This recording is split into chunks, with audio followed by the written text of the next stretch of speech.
ये आकाशवाणी है। अब आप हरि संधू से समाचार सुनिए।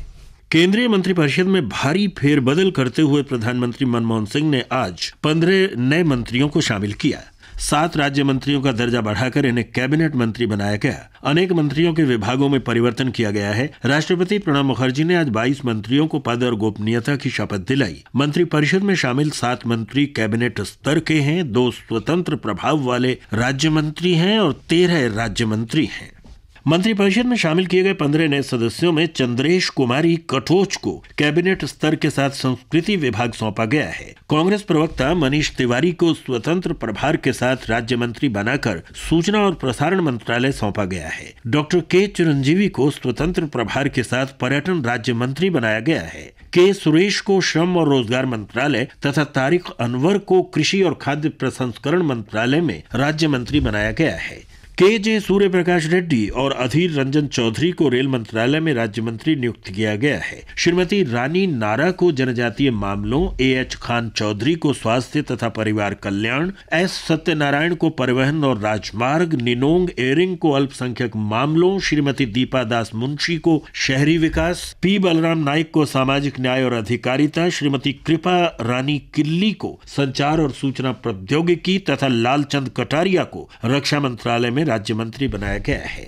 श्री हरीश रावत को कैबिनेट स्तर का मंत्री बनाकर उन्हें जल संसाधन मंत्रालय सौंपा गया है। श्री के रहमान खान को अल्पसंख्यक मंत्रालय दिया गया है। श्री अजय माकन आवास और शहरी गरीबी अपशमन मंत्री, एम पल्लम राजू को मानव संसाधन विकास मंत्री, अश्विनी कुमार को कानून और न्याय मंत्री तथा दिनशा पटेल को खनन मंत्री बनाया गया है।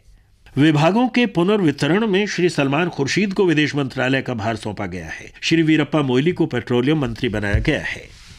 प्रधानमंत्री ने जल्दी लोकसभा चुनाव की संभावना से इनकार किया है और कहा है कि चुनाव निर्धारित समय पर ही होंगे। पत्रकारों से बातचीत में डॉक्टर मनमोहन सिंह ने कहा कि संभवतः मंत्रिपरिषद का ये विस्तार इस सरकार के कार्यकाल के दौरान आखिरी विस्तार है। प्रधानमंत्री ने कहा कि मंत्रिपरिषद के विस्तार में युवा चेहरों और अनुभव का समन्वय किया गया है। इसमें इस बात का भी ध्यान रखा गया है कि विभागों का बंटवारा भी युक्तिसंगत तरीके से किया जा सके। डॉक्टर मनमोहन सिंह ने कहा कि नई टीम चुनौतियों का मुकाबला करने को तैयार है।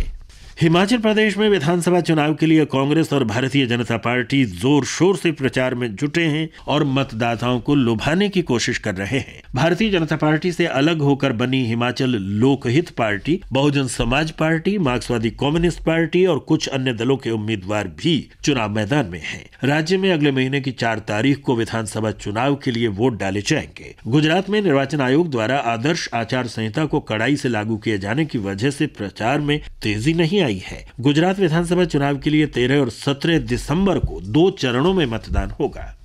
पाकिस्तान में नौशेरा जिले में एक दरगाह के पास बम फटने से 5 लोग मारे गए और 20 से ज्यादा घायल हो गए। प्राप्त जानकारी के अनुसार यह घटना स्थानीय समय के अनुसार दोपहर करीब 1:45 बजे हुई। पाकिस्तान के उत्तर पश्चिमी सूबे खैबर पख्तूनख्वा के नौशेरा जिले की जियारत काका साहिब दरगाह में विस्फोटकों से लदी एक साइकिल को रिमोट कंट्रोल से उड़ा दिया गया।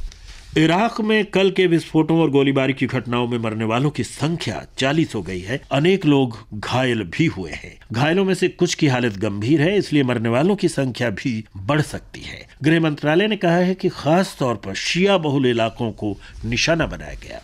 दूसरी Indian Grand Prix Formula 1 race Red Bull के सेबेस्टियन वेटल ने जीत ली है। कल की क्वालिफाइंग रेस में रेड बुल के सेबेस्टियन वेटल ने पोल पोजीशन हासिल की थी। आकाशवाणी से रेस की 10 मिनट की रेडियो रिपोर्ट रात 8:30 बजे से एफएम रेनबो चैनल और अतिरिक्त मीटरों पर प्रसारित की जाएगी। भारत की साइना नेहवाल पेरिस में चल रही French open super series badminton प्रतियोगिता के फाइनल में आज जापान की मिनात्सु मितानी से खेलेंगी।